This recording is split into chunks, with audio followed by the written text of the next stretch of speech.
Bem-vindos ao Imobiliário Sem Tretas, volume 2. Estava ansioso por vos ter de volta e estava ansioso por estar de volta. Bem, eu podia começar esta nova temporada a falar dos negócios que correram bem, ou dos apartamentos, das rentabilidades, tudo o que tem estado a ser a nossa realidade, ou a maior fatia da nossa realidade, ou a grande fatia da nossa realidade. Projetos novos, números bonitos, mas como vocês sabem, como eu vos vim a habituar desde a primeira temporada, isso era demasiado fácil. Não é todo o nosso apanágio, não é por aí que eu me pauto. Portanto, hoje vou começar precisamente pelo contrário. A minha ideia é abordar aqui vários tópicos que vos possam esclarecer e que vos possam mostrar o que tem estado a acontecer, mas essencialmente hoje quero tocar aqui em alguns projetos que não correram tão bem. Ou a minha definição de não correr bem, ok? Porque também prometi-vos isso no teaser e é isto que eu vou abordar. De obras que se atrasam, de prazos que não são cumpridos por parte dos empreiteiros e consequentemente depois nos afetam, por N razões, atenção, de decisões que provavelmente hoje tomaria de uma forma diferente. Portanto, tudo isto quero que seja passado para o vosso lado com clareza e com muita transparência também, porque é importante, estamos aqui a falar dos nossos negócios, em que aparecem problemas que não estão nos nossos Excel nem no nosso planeamento e essencialmente têm impacto na realidade, na nossa realidade. Depois também quero falar-vos de coisas que tenho visto a acontecer no imobiliário, no mercado imobiliário, que sinceramente começam a incomodar. São coisas muito dispares, mas ouvimos falar de situações que não interessam a ninguém, não abonam, em boa da verdade, a tudo o que acontece e as pessoas que começam no meio. Portanto, vai ser um bocadinho diferente, só num sentido. Mudamos aqui um bocadinho o formato, aproveito para fazer essa introdução. Para quem acompanhou o primeiro Imobiliário Sem Tretas, como eu também levantei no teaser, quero desde já agradecer por terem estado desse lado e por ter havido tanta mensagem a pedirem para voltar e continuar com o conteúdo que tenho passado. Para quem chega agora pela primeira vez, sugiro uma coisa: se estás a assistir no YouTube, faz subscrever o canal e ativar as notificações para quando saírem os novos vídeos, porque neste novo formato vamos estar a libertar uma vez por semana, às quintas-feiras, vão ser 30 episódios de conteúdo, todos eles sensivelmente entre os 5 e os 10 minutos, com exceção de, a cada 5 episódios, vamos trazer um convidado, ou tentar trazer, às vezes poderá não ser possível e poderá ser um formato um pouco diferente, mas a cada 5 episódios o formato vai ser ligeiramente diferente, tipicamente com um convidado, e aí poderá ser um pouco mais longo, de 15 a 20 minutos. O que é que eu trago aqui? Não trago promessas de ficar milionário em 3 meses, nem tão pouco mais ou menos. Não vão haver aqui vídeos de Lamborghini à porta, nem de Mercedes. E se vos disser que alguém consegue comprar uma casa sem dinheiro, não é verdade. E entrar neste negócio é possível com muito pouco dinheiro, sem dinheiro nenhum ou sem investirem, não é. Vamos ter os 30 episódios, como eu referi, com este tipo de formato. Um episódio novo todas as quintas-feiras às 18 horas. É com isto que podes contar.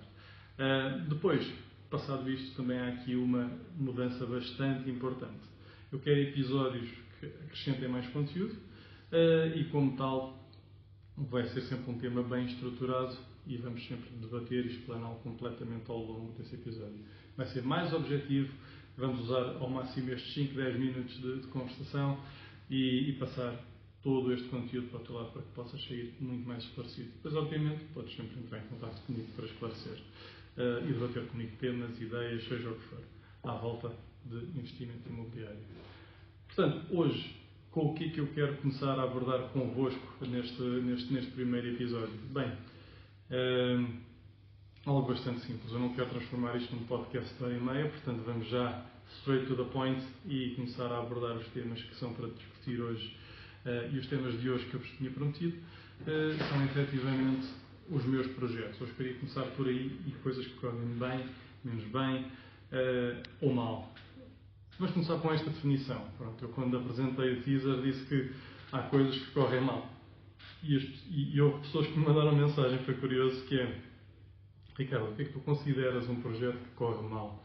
O que é que tens que já corre mal? Porque não é algo que seja comumente passado, embora eu às vezes até em histórias anteriores já partilhei esse tipo de informação, mas nem sempre é dito da melhor forma, nem não é transmitido de forma tão clara. E eu quero que desta vez fique efetivamente informação do que é que eu considero que é correr mal. Para mim, correr mal não é termos prejuízo num projeto. Não é uma margem que nós temos num projeto ou uma rentabilidade num projeto ir para zero e não acontecer, não haver distribuição de lucros. Nunca me aconteceu em 10 anos. Nunca. Já saí de projetos em que saímos abaixo do nosso best case scenario, mas nunca nem sequer perto do nosso worst case scenario. Portanto, o correr mal para mim não está aqui no afetar das rentabilidades. Porquê? Também chego a este ponto. Para mim, correr mal num projeto é haver um atraso. Okay? Eu sou uma pessoa que toda a minha vida, como vos deixar entrar, venho de um background onde fiz gestão de projeto e de produto, e quando uma timeline falha, eu levo isso muito a peito. Portanto, eu quando calculo um timing de um projeto, já o calculo com algum slack ou com alguma margem também temporal para poder calcular atrasos. Se há atrasos que vão para além disto, aí sim é quando eu considero que correu mal. Felizmente, na realidade do mercado imobiliário que conhecemos atualmente, conseguimos colmatar este tipo de atrasos. Porquê? Porque efetivamente o mercado tem jogado a nosso favor, as casas têm valorizado e quando nós temos um atraso, imaginemos que temos um projeto a 6 meses e há aqui uma derrapagem, 1 mês, 2 meses, é um projeto a 8 meses, o mercado jogou connosco, a casa provavelmente valorizou naquela zona, o imóvel valorizou, portanto nós depois quando vamos colocar no mercado refletimos isso no valor do imóvel e acabamos por rentabilizar e nem sequer afeta a nossa rentabilidade nem a dos nossos investidores. Portanto, conseguimos sempre colmatar. Mas isto para mim é um projeto que corre mal. Ok?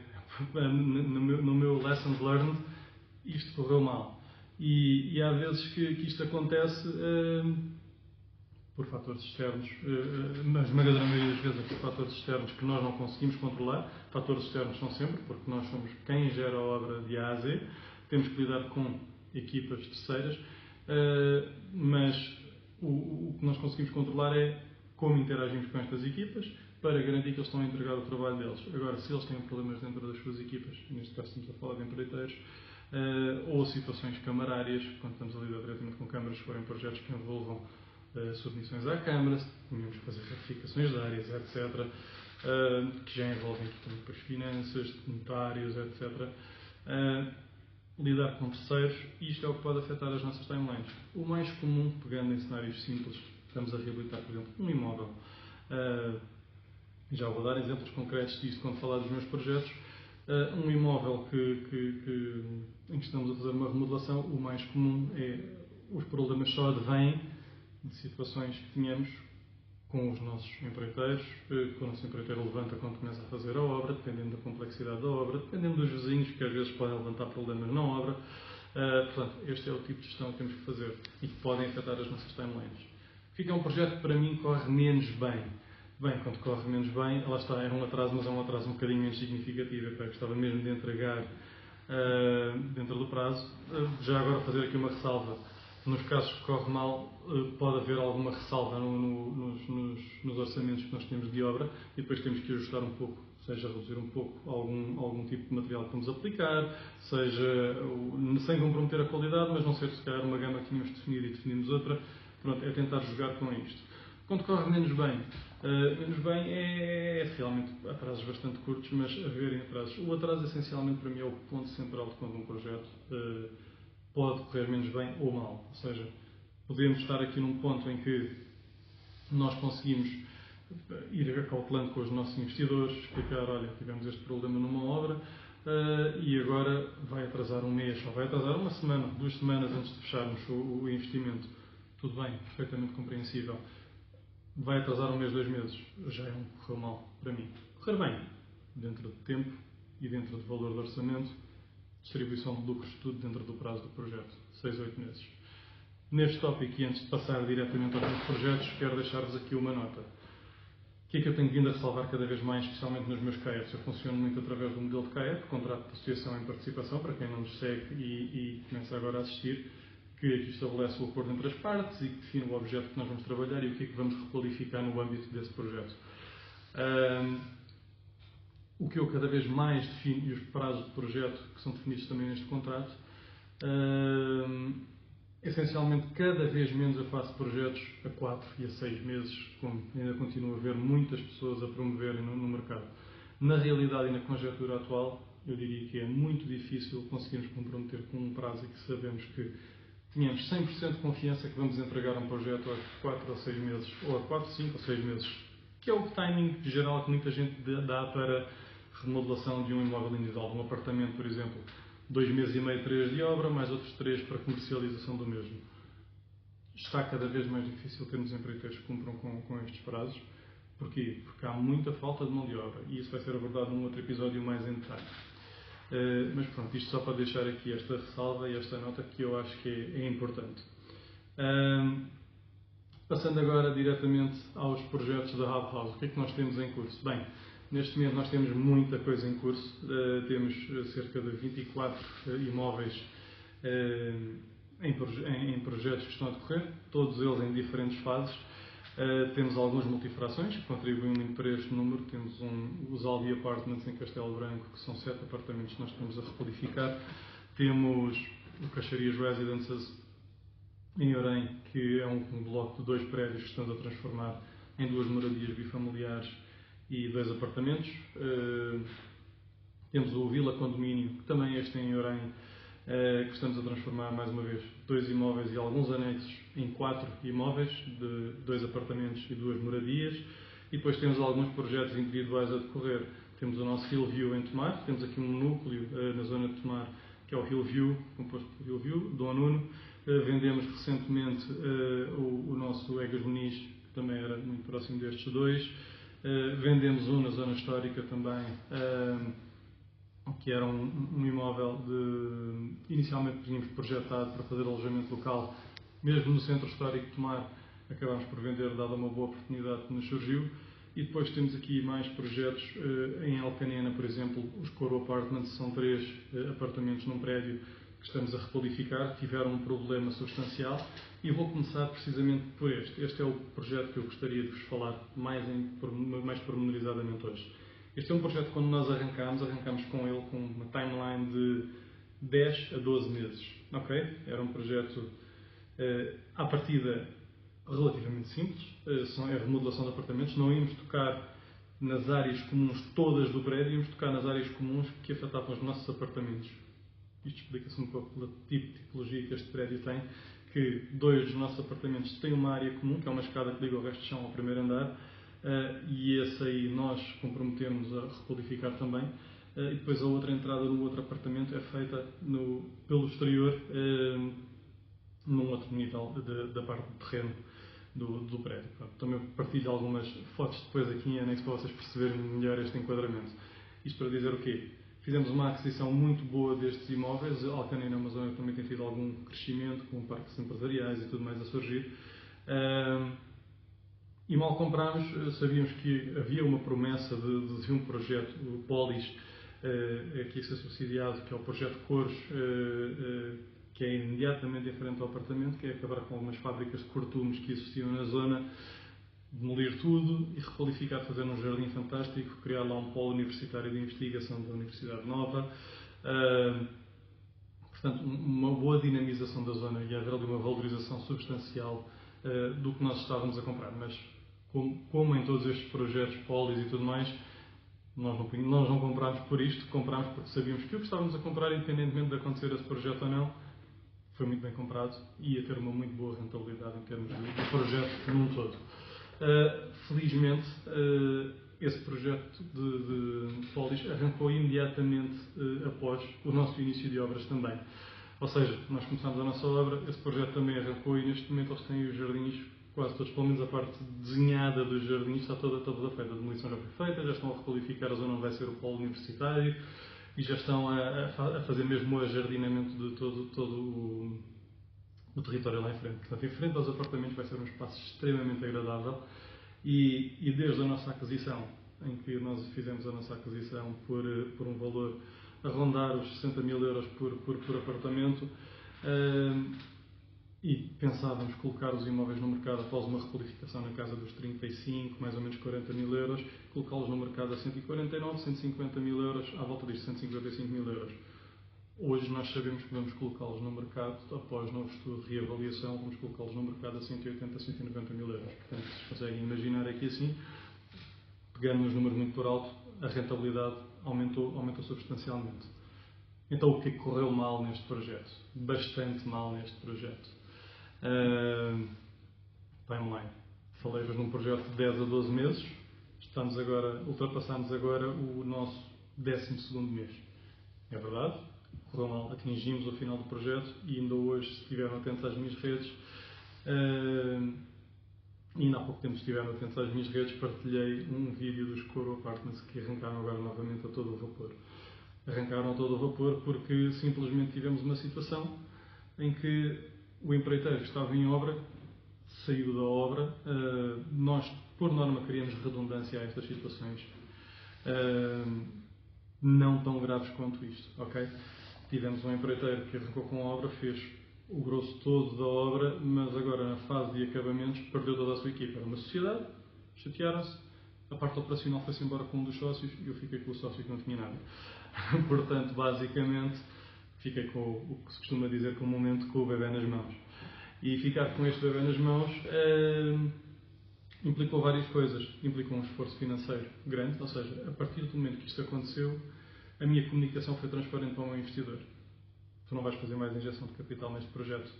A partir daqui eu assumo o projeto e depois no final acertamos as contas face ao capital que já foi injetado, face ao capital que eu vou injetar no projeto, e depois chegamos aqui a um entendimento para perceber como é que vamos dividir agora a rentabilidade. Ou seja, eu sei de antemão que a rentabilidade do projeto vai ser afetada, porque vou ter que contratar uma nova equipa de obra, já temos esse ponto calculado, já sabemos qual é o novo orçamento, e sim, há uma derrapagem no orçamento.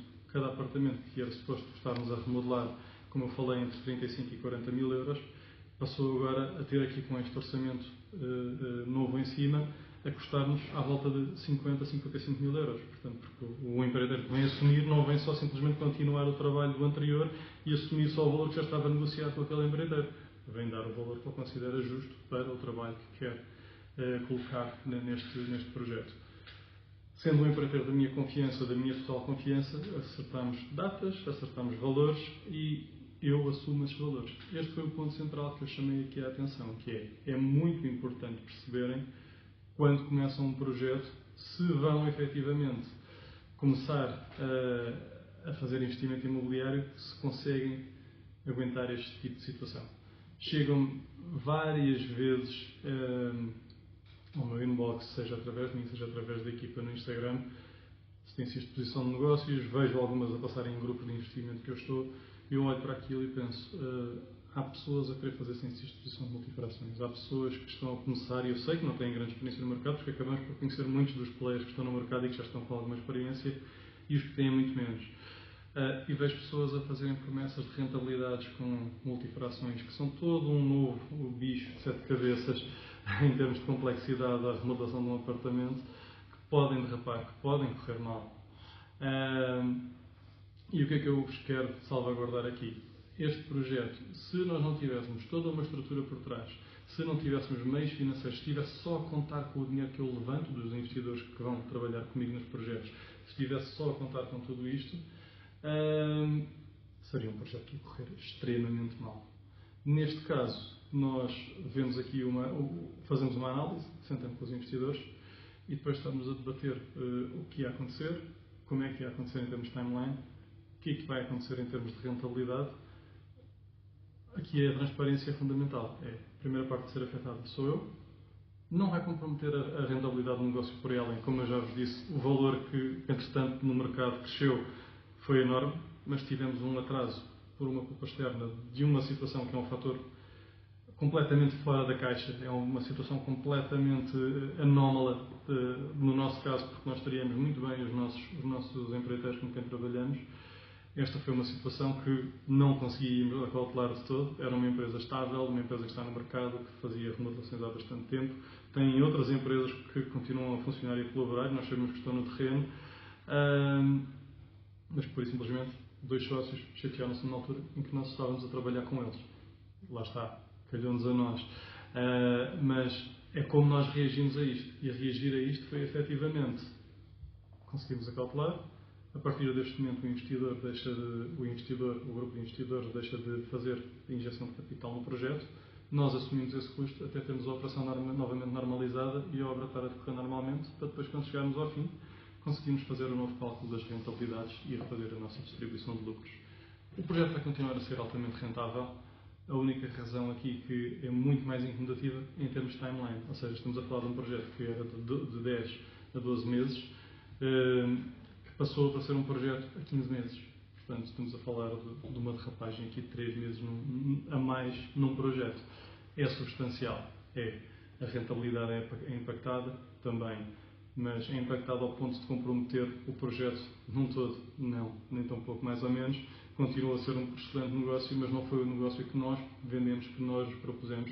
E por isso, por todas essas situações, nós assumimos o risco pelos nossos investidores até fazermos a distribuição de lucros. Este talvez o mais importante e era o que eu queria cobrir convosco. Os restantes estão a correr bastante dentro da normalidade, dentro do expectável. Pegando nos maiores que eu também já toquei, os Albi Apartments, os Caixarias Residências e o Vila Condomínio, são projetos que estão numa fase de arquitetura, de especialidade, em que nós já temos definido o que vamos fazer. Os projetos de arquitetura estão a decorrer dentro da normalidade e contamos arrancar com a obra meados de outubro, mais ou menos sensivelmente, com uma decalagem aqui entre eles de 2 meses. E são projetos que terminam no próximo ano. São projetos de longo prazo, de 12 a 14 meses ou de 14 a 16 meses entre eles. Portanto, projetos muito interessantes, com umas rentabilidades bastante diferentes, já tenho vindo a falar nelas. E nos projetos mais curtos, temos outro tipo de situações que também acontecem. Também há alguns que têm pequenas derrapagens temporais, mas lá está, já não é este tipo de derrapagem de desaparecer alguém, são o tipo de situações que nós conseguimos, de certa forma, colmatar. Eu aqui há uns tempos falei de um projeto que nós já fechámos no final de dezembro do ano passado, que nos aconteceu em Tomar. Esta foi uma situação anómala também, que, por e simplesmente, em determinada altura, o empreiteiro diz-me: Ricardo, nós não conseguimos colocar carpintaria no apartamento porque eles estão com um problema em fábrica e isso vai derrapar. Vão ser uns 3 meses até conseguirmos dar resposta de outra carpintaria e conseguir colocar portas, roupeiros, cozinhas, tudo no teu apartamento. E como é que se reage a esta situação? Como eu vos disse há pouco, eu gosto de ter redundâncias para as equipas de obra que estão a trabalhar. Ou seja, a redundância não é ter 2 equipas de obra para o mesmo projeto. É ter uma equipa de obra dedicada e ter, por exemplo, um faz-tudo na zona que eu conheço, que se falha um pedreiro, eu posso falar com ele, percebes que ser pedreiro, vais lá e ajudas e colmatas o trabalho, se puderes pegar. É ladrilhador, ok, o ladrilhador está doente daquele empreendedor com quem eu trabalho. O pedreiro, podes ir tu fazer e essa pessoa vai e faz. Foi exatamente isso que aconteceu aqui. A timeline que me deram foi: vais ter 3 meses agora de espera, se formos para outra carpintaria. 2, 3 meses é sensivelmente o prazo que nós conseguiríamos aqui na zona de Tomar. O que é que eu fiz? Não, vamos jogar com o que podemos. As portas não vão ser de carpintaria, as cozinhas não vão ser de carpintaria. As cozinhas vieram do IKEA e as portas vieram do Obramate. Neste caso, do Obramate, sim, do Obramate. Fomos buscar tudo o que era material, colocámos o material em obra e chamei esta pessoa que faz este tipo de instalação. Instalou a cozinha, instalou portas e o projeto que, se eu não houvesse um projeto de redundância, iria atrasar 3 meses, atrasou 2 semanas. Foi isto que estamos aqui a falar, foi um espaço temporal de 2 semanas para se repor aqui o material. Neste momento, nos projetos ativos, no Tomar Hillview, por exemplo, temos aqui um pequeno atraso também que estamos a resolver, que temos um ladrilhador que era para começar numa determinada data, não começou, problemas pessoais, etc. O ladrilhador que trabalha na equipa de empreitada que está em obra. Nós temos uma solução para apresentar, para aclimatar. Estou a discutir isso com o empreiteiro para perceber se faz sentido ou não metermos agora uma pessoa ou se esta pessoa vai resolver entretanto. Mas se não resolver, nós temos aqui alguém que vai entrar e vai fazer o trabalho. O atraso vai ser o atraso de uma semana, não vai ser o atraso de esperar o tempo que tivermos que esperar pelo outro ladrilhador para vir acabar o apartamento. Portanto, é criar este tipo de redundâncias, é perceber que se nós temos um projeto, se nós temos uma timeline, nós temos que a atingir. E para atingir, qual é a forma mais eficaz, mais eficiente de lá chegar? E com isto, jogamos com todo o projeto, com todos os intervenientes, muito boa comunicação sempre entre nós, os nossos investidores, as nossas equipas de obra, os nossos promotores imobiliários, portanto, os agentes imobiliários que estão a trabalhar a comercialização do imóvel. Pronto, no Hillview, esta é um pouco a atualização também, temos esse pequeno atraso. No Dom Nuno, que é o outro projeto que também temos em Tomar, estamos na fase de acabamento, estamos a promover o imóvel, aliás, estes 2 imóveis estão à venda neste momento. No Dom Nuno tivemos uma situação também similar na parte da pintura, mas lá está, estamos aqui a falar de atrasos que ocorrem durante o período de obra. Não comprometem os prazos do projeto, atenção, comprometem o período de obra. E que basicamente tivemos aqui um atraso na pintura, mas neste momento estamos na fase de acabamento, o apartamento pronto e a ser colocado no mercado. Mais uma vez, os nossos CAEFs para um e para o outro foram colocados, foram estimados num valor de best case scenario de um a 245 mil euros e outro a 260 mil euros. Para terem ideia, um vai entrar no mercado a 270 mil euros, este 260, e o outro vai entrar no mercado a 265 mil euros. Portanto, são dois imóveis que chegamos a acordo com os investidores, analisámos o mercado, mandámos novos números para os investidores e tínhamos aqui uma margem enorme até ao best case scenario para colocar no mercado, num valor que ainda é justo e abaixo do valor do mercado, ok? Portanto, conseguimos colmatar sempre aqui assim e ter uma rentabilidade maior, surpreender pela positiva aos nossos investidores e jogar com todo este cenário.